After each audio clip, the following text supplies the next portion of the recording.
So I'm gonna bring to you these two systems here. Make sure you hit that like and subscribe button. We're up to 263, 264 on the subscribers, which is awesome. I appreciate everybody that's subscribed, everybody that's liked, everybody that's shared. We just did the pressure cooked chili, which was awesome. It was fun doing that. I'll bring some more of those to you. We'll be doing a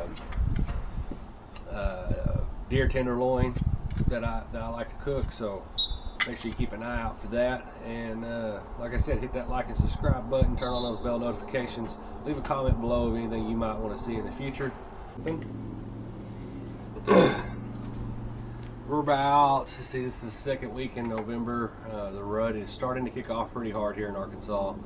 Probably the next 3 or 4 days we're going to be heavy into the rut, and deer are going to be chasing like crazy. So we'll start rattling really good. We've been rattling a little bit here the last week or so, not really hard. Next weekend we'll be rattling really hard and heavy, trying to get those big bucks to come in. So what I wanted to bring to you though is, this is the blackrack system, and this is the Night Owl packrack. I've used real antlers in the past for rattling. The problem with real antlers that I have, they sound, I mean, of course they sound authentic because they are, but you're only using a set, so you're only getting this.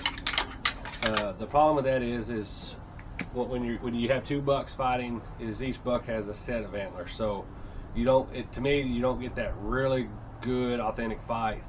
I like the blackrack. The blackrack has a really good sound to it.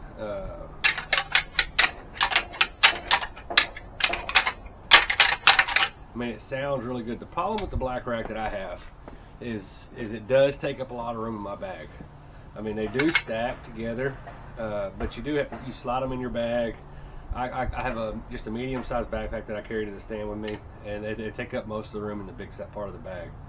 So other than that, I do like them. If you don't put a bungee around them or tie them together in your bag, as you're walking, they'll bang together a little bit. So I don't really much care for that.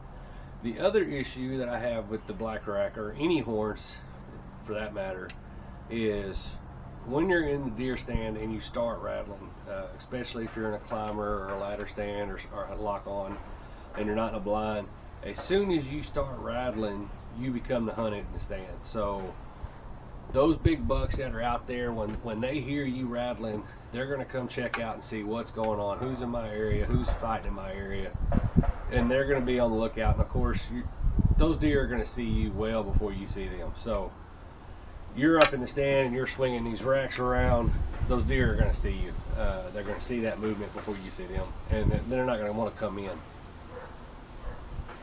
Especially, you get done rattling, you got to turn. If you got I don't have I usually have paracord tied to these. You got to hang them up. You're moving around, that kind of stuff. So that's my downside to these.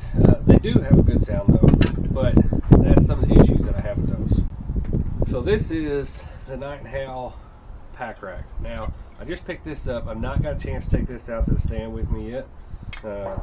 This will be going to the stand with me next weekend. Like I said, we're going to be rattling pretty hard. I may even take both of them. I don't know. Tell you right off the bat, what I like about this is that the system locks together. It's about the size of a softball, so it can slide down in your pocket, jacket pocket. It can slide down in your bag. It doesn't take up a lot of room. A buddy was telling me about these. I went to Academy and picked them up. I think I gave 19 bucks for them, so not that bad.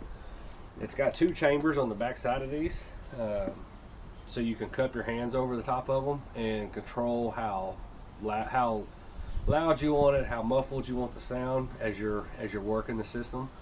It's got really good ribs on this side, and on top of the notch, the older version was smooth ball all the way around. This one, they've actually added these ridges to it, so it gives it kind of a little bit more authentic sound. What I'll do is I'll let you see what those sound like just out here.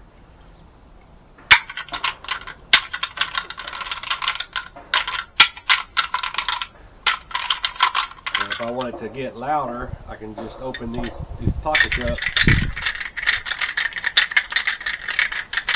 and you kind of, it gets louder, close them off, and that sound muffles up some. So I really do like the way these sound, as far as as far as that goes, it's got a pretty good sound to it. I like that I can control how dense that sound gets. Like I said, we're going to be taking these to the stand with us next weekend.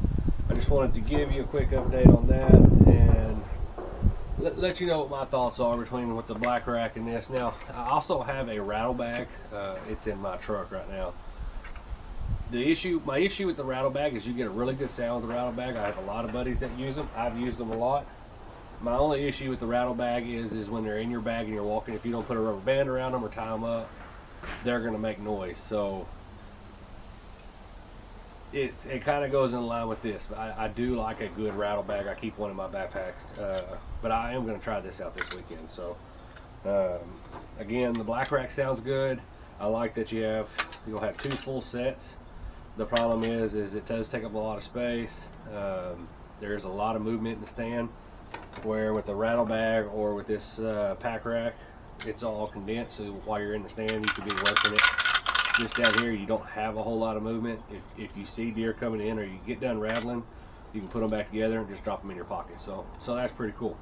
So we'll see you in the stand next weekend.